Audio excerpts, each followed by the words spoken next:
Hello friends, welcome to the CHO channel. इस video में हम सीखने वाले हैं कि HBNC क्या है। HBNC का फुल फॉर्म है होम बेस्ड न्यूबॉर्न केयर। जब फीमेल की डिलीवरी होती है, आफ्टर डिलीवरी मदर एंड बच्चे की जो घर पे केयर करनी होती है उसको हम बोलते हैं HBNC, home based newborn care. वो हम इस वीडियो में सीखेंगे। So let's start.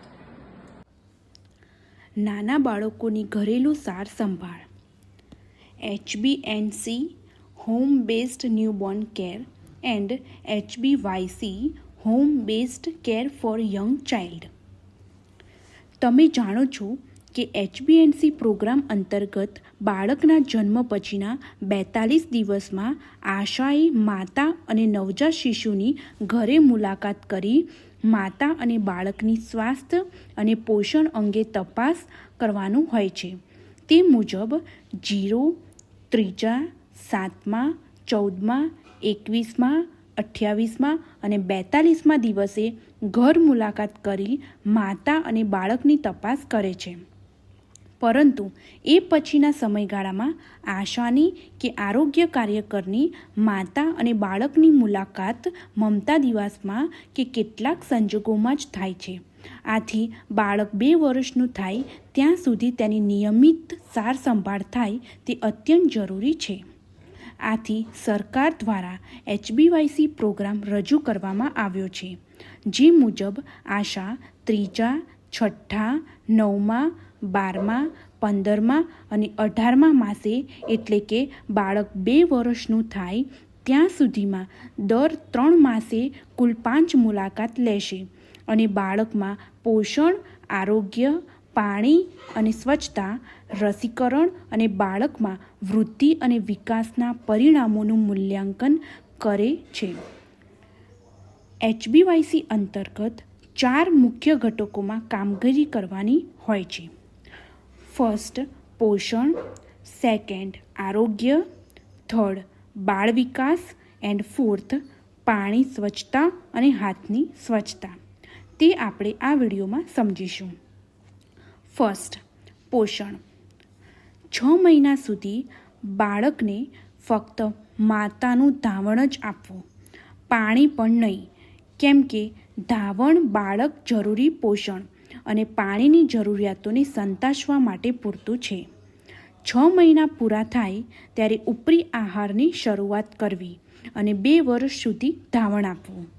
6 મહિના પૂરા થાય ત્યારે આયર્ન સિરપની શરૂઆત કરવી અને પોષક ખોરાકના ઉપયોગને સમર્થન આપે છે।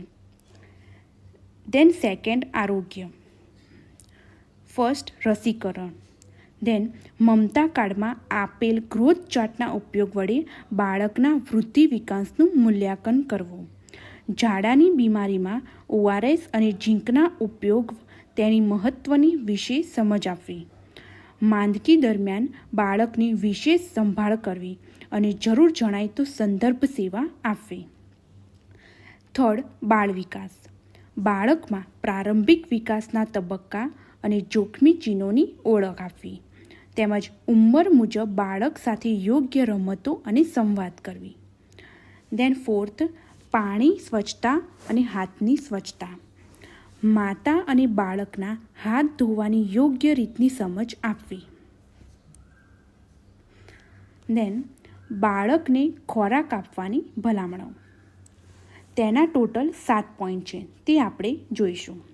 ફર્સ્ટ 6 માસ પૂરા થાય ત્યારે ઉપરી આહારની શરૂઆત કરવી। સેકન્ડ ખોરાક ઘટ્ટ પ્રવાહી આપવો, દાળ આપો, દાળ કે ભાતનું ઓસામણ નહીં, ખોરાકને રાંધી ઘટ્ટ પ્રવાહી જેવો બનાવી આપવો। થર્ડ બાળકને શરૂઆતમાં દિવસમાં ખોરાકની 1-2 ચમચી 2 વાર અને પછી ધીમે ધીમે તેની માત્રા વધારતા જવું અને દિવસમાં 3 થી 4 વાર આપવો। ફોર્થ ખોરાકમાં થોડા પ્રમાણમાં ઘી કે તેલ ઉમેરવું। ફિફ્થ લાલ અને લીલા ફળ અને શાકભાજીનો ઉપયોગ ખોરાકમાં કરવો। ફિફ્થ દૂધ અને દૂધમાં થતી વસ્તુઓ ઉમેરવી।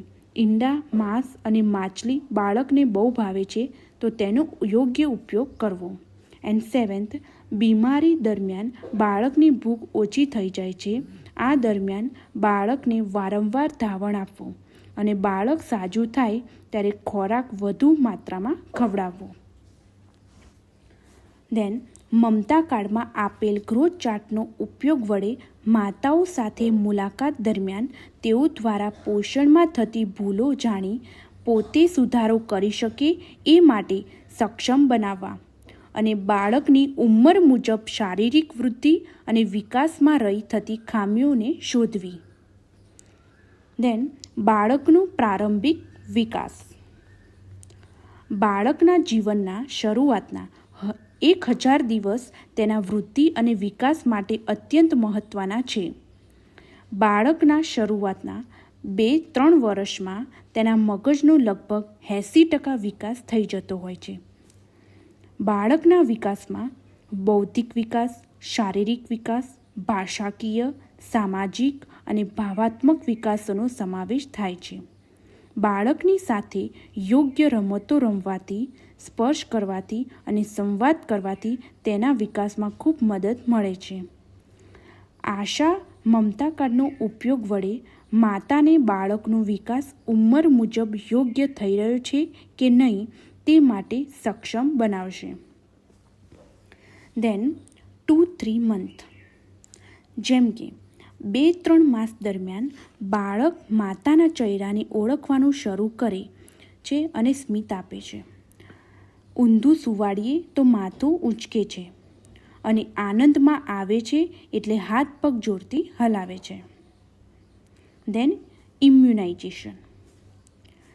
સાર્વત્રિક રસીકરણ વડે બાળકને વિવિધ જીવલેણ રોગોથી બચાવવું. આશા ઘરે મુલાકાત દરમિયાન એ સુનિશ્ચિત કરશે કે બાળકનું રસીકરણ તેની ઉંમર મુજબ થયું છે કે નહીં અને બાકી રહી ગયેલ રસી વહેલી તકે આપવામાં મદદ કરશે. અને આશા ઘરે મુલાકાત દરમિયાન HbYC કાર્ડનો ઉપયોગ કરી તેમાં રહેલ માહિતી ભરશે અને તે યોગ્ય રીતે પગલાં લેશે. Thank you.